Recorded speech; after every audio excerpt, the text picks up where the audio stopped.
go. Hi there, it's the Hipster King from the Hairy Game Lords, and we've been playing this Tessera from Board Game Hub.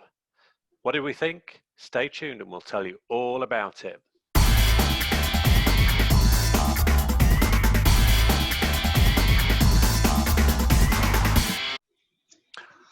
So, Tessera from Board Game Hub. Big thanks shout out to Peter Hazelwood for sending us a physical copy to have a look at the prototype. I've been able to play that with family, but we've also been able to play. You see, that doesn't work on my picture because I'm to your right on my picture. So you've just been doing bunny ears over your own name, Dave. So hey, more fool you. He says, waiting to see what the video looks like. We've all been having a go at this on TTS. It's a game for between 2 and 4 players, and it plays differently depending on whether you're playing a 2-player or a more than 2-player game, because there's some additions and some changes to the rules as the player count goes up. Basically, it's a simple game where you're using cards that are not too dissimilar from dominoes. Each one of these has got, as you can see, 2 different designs on, and these are based on different gods, and you are going to be laying these tiles onto the floor and basically trying to score as many points as you can. How do you score points, I hear you ask? How do you score points, Pete?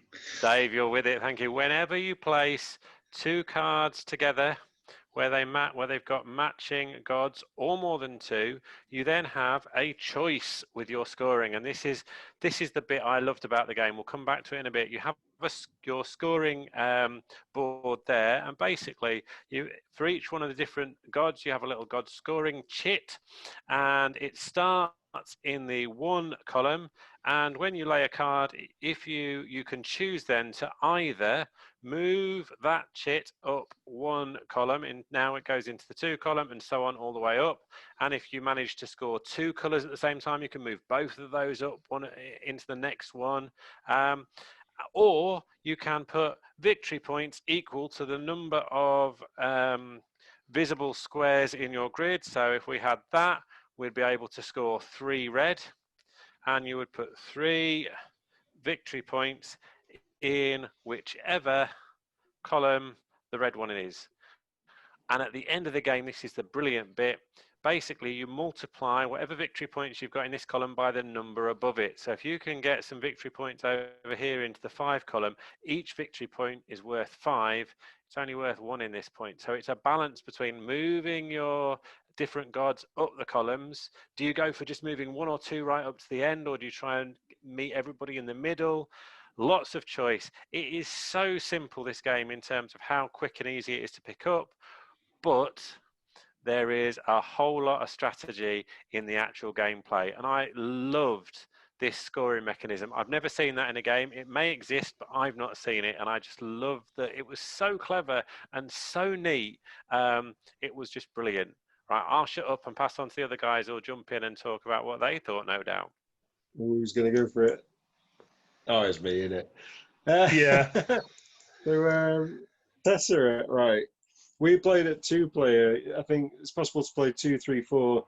You flip the board for higher player counts, but 2-player is a head-on duel. And I have duelled both Pete the Hipster King and Dave the Grey. Tessera is a James Emerson game, and there's 2 others already. One of them is the very beautiful Tranquility, which I love. It's simple, it's thinky. The second one is Lily Pads, and now Tessera. The other game that this reminds me of, and okay, this is a bit of a curveball for the other guys because you haven't seen me play this, but this reminds me of Bananagrams. The reason it reminds me of Bananagrams is because, like, it really burns my brain, this game, but I'm really good at it. So, like, this is a game where, like Pete said, it's really simple. But actually, what you're doing is you're egging the other guys on as to whether you're going to be going for points now or points later. Yeah. And so Yeah. everyone's got. What's this, Dave? Was it you trash talking me already? No, it's the opposite, in fact, because No way. when we were playing the game, I felt that I was doing really well, and I was getting the colours all flipped to the colours that I wanted, and then going to the other colours that I wanted. However, I got the scoring completely and utterly wrong. So Yeah. when you've got victory points and multipliers, to start off with, I was going for just victory points. And then I started going for multipliers on the colours, but the colours that I went for the multipliers on rather than the victory points, from that point on in the game, I didn't get any victory points in those colours. And it sort of flipped to the other way around. So yeah, Yeah. every time I went, right, I'm going to swap from victory points to a multiplier to victory points, I picked there's probably a certain level of skill in how well I timed the exact moment that I shouldn't have flipped from victory points to a multiplier and back to victory points. There was a very special skill in my ability to pick exactly the wrong point. Sounds a little bit like Dave's trying to backpedal from just being beaten there. He doesn't like being beaten. I got absolutely whipped, and I felt that the actual gameplay was the game part of it, but I think the game itself is really easy.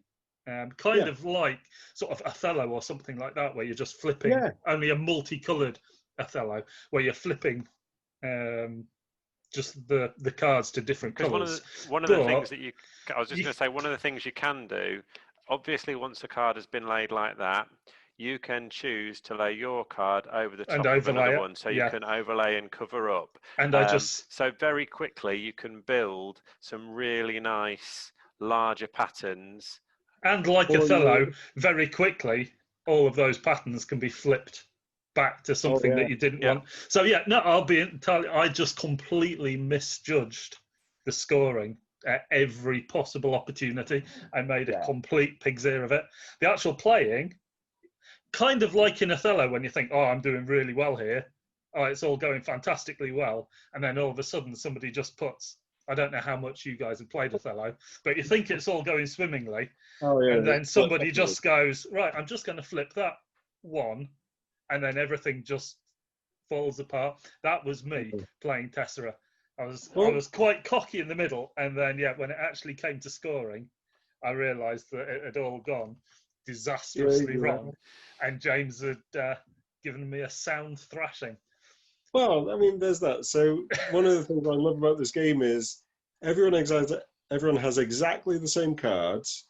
But I mean, like you draw, is it 3 at a time or 2 at a time? I can't remember. 3? They have 3 at a time, I think. And you've got in the 3-player game, you add some extra bits in, which is nice too, because you have on the 3-player game, rather than having your own deck of cards that you draw from, so everybody has got exactly the same pool of cards, and it just comes down to some extent the look of the draw and playing the look of the draw you've got. In a 3-player game, you've got, in essence, it's a market. It's not a market in that you have to pay, but you've got that market feel where you've got 3 cards that you can see that you could pick from, and you've got the full deck to draw from, so you can take a random card and take the risk if the card that you don't want is there, but you can also start to pick what you want. Or, as with all kind of obvious draw games, you can also take the thing that you know your opponents are looking for and try and stitch them up as well. So there's a bit of blocking, and I think one of the things that James was quite good at was the blocking. So when areas started to grow in certain colours where maybe I'd got, if my green one was up in 3 or 4 and I was starting to get a nice corner of the board turning green, all it takes is a couple of carefully placed cards overlaying those, and you can break that area up really, really quickly. But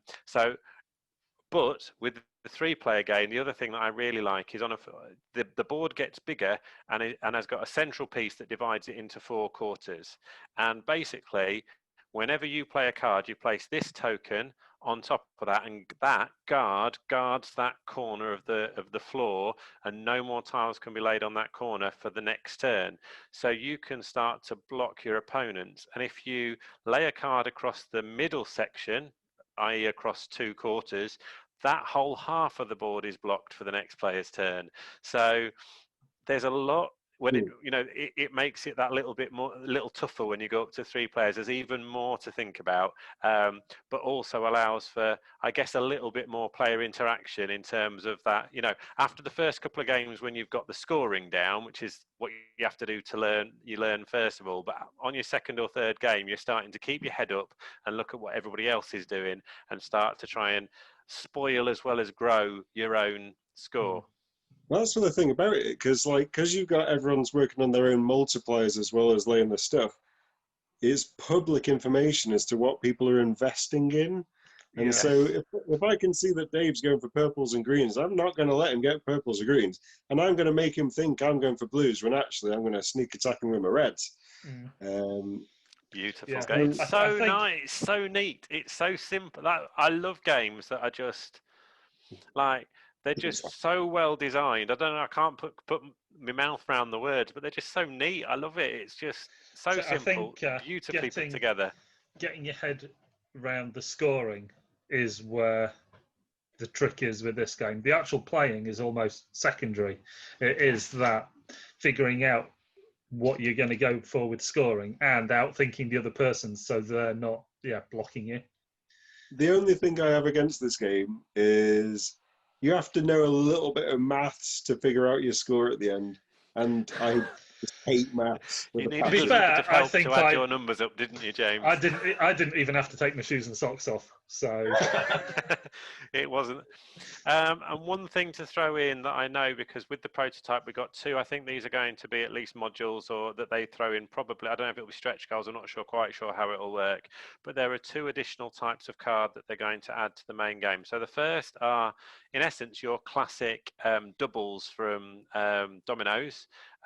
So one of each for each god, and basically what you do is you shuffle these, and each player gets one of these in their hand to start with, which again can add some real good scoring opportunities possibly towards the end of the game. Could do a game swinger. Putting that at the right point is really important. And the other one is this single card, which you can lay at any point, and that is a wild card, and and this one allows you to score off everything that it's connected to. So you could you could score 3 or more. You could, depending on what it's aligned to and where you place that. So again, careful placement. If 2 people are working on a really nice big pattern and you can place that in the middle, you can score both of those really well. So again, playing that at the right point adds another little twist to the game that wasn't on the TTS mod that we played to start with, the 2-player version. So really, really neat game. And I think it's one that can be 15-20 minutes, I think. I don't think we've had a game that's taken longer than that, even at 3. And it's a game that I've been able to play with my family. So I mean, they're gamers, but it's not deep. There's strategy and there's depth to it, but it's not a complex game. It's a simple game with strategy. Again, so it's a really, you could play this as a dead simple game with non-gamers, or it'd be a really nice filler in the midst of a game night. Or we could just spend 3 hours playing a simple game. Yes. Like that's drop us. it. That's just us. So, in terms of Tessera, from the Hipster King, it's 2 thumbs up. Definitely check this out. This is starting on Kickstarter, I think Wednesday this week. So make sure you go and check it out and get backing it. It's an absolute no-brainer for me. Yeah, I'd give 2 thumbs, but I'd drop my phone. 2 thumbs from me, but I need to practice. Yeah, I think you do, Dave. It's true.